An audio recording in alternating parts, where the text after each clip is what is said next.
Hey guys, welcome back to more stories about entitled people, crazy people, and everything in between. Hope you're all doing awesome today, and let's get right into today's Reddit posts. You want me to call the cops? Not a problem. This happened to me in 2013. I was over 30, had gone back to school, and it was the Friday before finals week on my last semester to finish my computer engineering degree. Bordering around campus, it's rather low income and not highly educated, and not a place I frequented. I walked into a gas station, we'll call it Square L, about 7:30 a.m. Locally, that's 30 minutes after they start selling alcohol. County is dry between 3 a.m. and 7 a.m. I grab 2 of the largest packs of cheap beer they sell and head up to the register. No big deal, just stocking up for a small study party with friends on campus later that day. The person behind the counter eyes me suspiciously as I set them on the counter and tells me I'm not buying them. I politely explain it's after 7 a.m. and I don't see a problem. The manager, denoted by his dress shirt instead of polo, leans over and tells her to get my ID, so she asks me for it. I'm like, fine, whatever, and I fidget around a minute before realizing it's in my car. I say as much and offer to grab it, and she told me to go ahead. I dash out to my car, grab my wallet from my book bag. No big deal. Walk back in and present it to the person at the register, who promptly glances at it, snickers, snaps it in half, tosses it in the trash, and tells me to get the blank out of her store. I stood there a minute, sort of dumbfounded. The manager tells me to get the blank out of the store, or police will be called and someone is getting arrested. I mumbled something along the lines of, oh and opted to comply with the second half. I went to my car, grabbed my phone, and called non-emergency, and told them I just had my driver's license taken and destroyed, read off the address, ended my call, then headed back inside and stood. The manager tells me that's it, they are calling the cops. I let her know I already did. The clerk laughs and shouts for the people in the store to hear. Y'all want to stick around. This punk blank called the cops on us for taking their fake ID. It took about 10 minutes, but they showed up. As they arrived, the manager rushed out the door and I walked behind. The cop asked for me immediately by name, dismissing the manager, pointing at me and rattling off about my fake ID.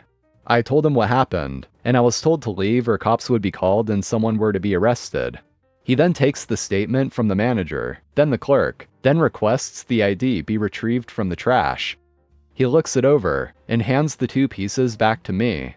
He hasn't said anything other than simple requests for info up to this point, then asks me to come along and we're going to have a chat outside. At this point, I'm actually growing a bit concerned. He punches in the driver's license number and up pops my face and info. Clean history, both driving and criminal. He then lets me know that destruction of a license is a misdemeanor in this state, and asks which one snapped it. We have a brief conversation, and at this point, he's smiling ear to ear. He asks me if I want to press charges, and at this point, I've already missed first class, so state I do. I'm told to play along with him and we share course of action. By this time, there were 4 squad cars and police milling about. Customers had grown scarce. We walked back in. I'm staring at the floor looking pensive, and he says loudly, "What do we say?" and nudges me. I politely say, "I'm very sorry this happened and I'm sure it won't happen again." The clerk and manager begin chuckling. I then finished with, "The manager requested the clerk take it, who snapped it. Then the manager is the one who said someone is getting arrested." The officer undid the cuffs from his belt, walked up to the clerk, and began with Miranda rights. Another did the same to the manager. Another 30 minutes roll by while they are sitting in the backs of squad cars, stores devoid of customers until someone walks out from the back cooler. I wait patiently. Eventually, they are cut loose under own recognizance, and I'm given a date to play witness in court. We head back in and the manager is irate. The employee, on release, bolted. I pay for my now warm beer and leave. My professor got a great laugh out of the police report, and let me do my project presentation late anyway. Edit. As for the court date, one of them pushed it further, so it turned into 2 dates. As the witness, I showed up, but wasn't really needed. The first pled no contest to a charge for destruction of state property. Got 6 months probation and 1,000 hours of community service, as well as having to write me an apology. The other ended up pleading guilty to an obstruction charge, and got 6 months probation only. Neither ended up going to jail and only wore bracelets for the 30 minutes or so in the car. Sorry it's a bit anticlimactic, but I felt justice had been served. And another edit. For those who say 1,000 hours community service isn't possible, it started as probation and 100 hours for the person who pled no contest. They spoke out against the judge. He upped it to 200, then 500, then 1,000. The kid kept mouthing off, but the judge at that point told the bailiff to remove them. That was the clerk, and I remember there was a string of other offenses on the record. The manager had only had a previous possession charge, but on his day acted humble and polite in court. Total opposite of how they had acted in the store with the cops. I never did get the apology letter. If it was written and turned in, I have no idea where it went. Another edit.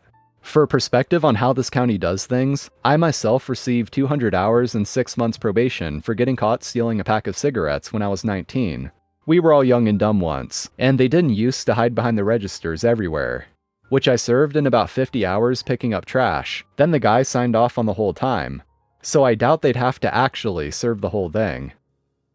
It sounds like as soon as these workers laid eyes on OP, they already decided that they were underage. And when OP showed their ID, it doesn't seem like they actually went through any due process to make sure that it wasn't fake. Like OP said, they apparently just glanced at it before folding it in half. Serves them right, honestly.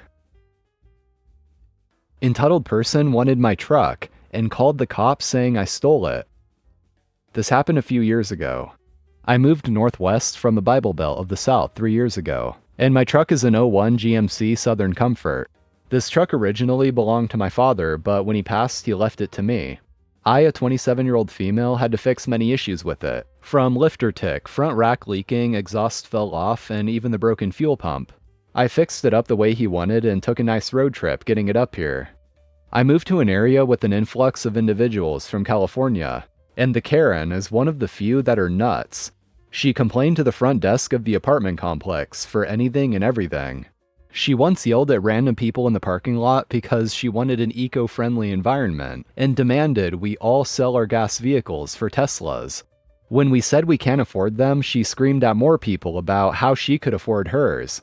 I don't drive the truck very often because Dad wanted to keep the mileage low, and it's a 2-wheel drive lowrider, so it's a Sunday driver. It's been over 2 years since this happened. It was late summer and I decided I'll take it to the car wash to clean it up a bit.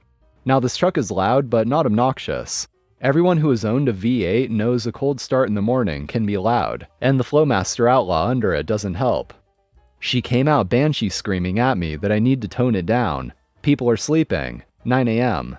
I apologized and said, I haven't cranked it in over a week. It's going to be a little loud. It's a 5.3-liter V8. She looked at it more, smiled, and asked, Can my son have it? What? No, why would you ask that? Well, my son is in high school and would absolutely love it. Plus, you have multiple vehicles and you don't need more than one. Absolutely not. This truck belonged to my dad and is not for sale. If you don't give it to me, I'll tell the front desk on you. Go ahead, I said, and I drive off. I later got a call from the front desk that she complained and to meet them there. Hello, manager, how can I help you? I said. Hey, OP. Karen is here complaining that your truck is too loud. Do you have the copy of the exhaust paperwork? Yeah, I'll go get it. I grabbed it out of my center console and handed it to the manager. And the manager says, You see, Karen, her truck is in legal noise ordinance limit, and even then, it's not that loud. And I say, I'm sorry, Karen, you feel my truck is too loud, but it's in legal limit and I don't drive it every day. Karen stormed off, slamming the manager's door. I shrug and I say, I don't know what her problem is, but she tried to ask me to give her the truck earlier. Weird, said the manager. A few days passed and it was nice, but as I was going to go put gas in my truck, Karen once again asked for it for her son. I said no. She threatened that she would call the police on me. I said go ahead and waited by my truck for them. They came and said they got a report of a stolen vehicle. They separated us and I told them everything. And the officer says, So Karen has been harassing you and demanded the truck? Yes, officer, here are the registrations from the last several years, including the ones with my dad's name on them. If you follow me, I'll get the title that is in my name, and his death certificate. We got the papers from my lockbox. The officers reviewed them together and told Karen, Ma'am, filing a false report is serious. But she stole my son's truck, said Karen. No, you falsely called us and harassed her. Karen was evicted for throwing rocks at gas trucks in the parking lot a few months later, and encouraging her 2 teen sons to jump in the beds of the trucks. She claimed they were free-range kids. Yes, like chickens, and thus were above the law. She also screamed at a Muslim couple and left a bag of dog poop on their door. Yeah, she wasn't very pleasant as a neighbor. My cousin's wife tried to put their young son on a plane flight with me. Let's start from the beginning. It was my very first semester as a college freshman. I officially moved into my college dorm to start this new chapter of my life. I'm an international student, so it was a tough experience once reality settled. Thankfully, I had my cousin, whom I haven't seen in years, and his wife who lived in Dallas helped me with getting a US number, bedding, and school supplies.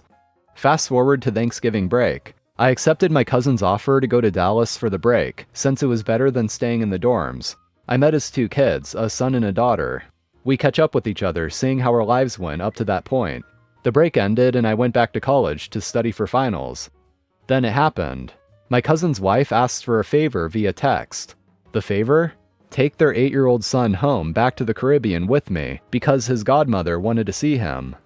I told her that I wasn't able to do that because I didn't know when my exams were finished. I actually did know when. I just told her that so she would leave me alone or do something herself. I already made up my mind with my mom's support that I wasn't doing that. Fast forward weeks later, I was chilling in the airport minding my own business when my good cousin called me. He asked me if I was doing something for his wife. I told him no and explained myself. He thanked me and I thought that was the end of it. But no, I saw her with their son holding a suitcase and a carry-on when I was walking to my gate. My cousin was nowhere to be seen. I asked her what she was doing. She gave some sob story of how his grandmother wanted to see him and told him that he'll be good as he was hugging my leg. I was shocked. I felt my heart race. The groups were being called and I had to make a decision. Note, I just turned 18 at the time. I barely knew this child. I like to have everything in order and pre-planned to avoid confusion, and this would complicate everything. Furthermore, immigration would be on my case. Finally, I don't know who his godmother is or how she looks. I told her no, stating that if she wanted to do this, they could have planned a family trip together and not dumped their kid on me. She said that she already bought the ticket and I might as well take him. I told her no again and went on my flight. My family was proud of me for standing my ground, as they didn't like her either. Turns out that sometime after or during the pandemic, my cousin and his wife got divorced. Understandable. His now ex-wife went behind his back, trying to get his son on an international flight when they could have planned a family trip together. Thanks for reading. It's a good thing that OP decided to just not go along with this, because that sounds like a recipe for disaster. Even after being told no, she still decides to just buy a ticket for him and ambush OP at the airport unannounced. Like hell would I take responsibility for an 8-year-old on an international flight without any prior planning. And you don't even know if this mother prepared the proper information for him to get through customs, too. And also expecting OP to just drop this kid off at the godmother's whom OP has never even met. There's just so much wrong with the situation. Well guys, that's all for today. Thank you for watching. If you enjoyed, make sure to drop a like and also subscribe to the channel for more. So take care, I'll see you next time.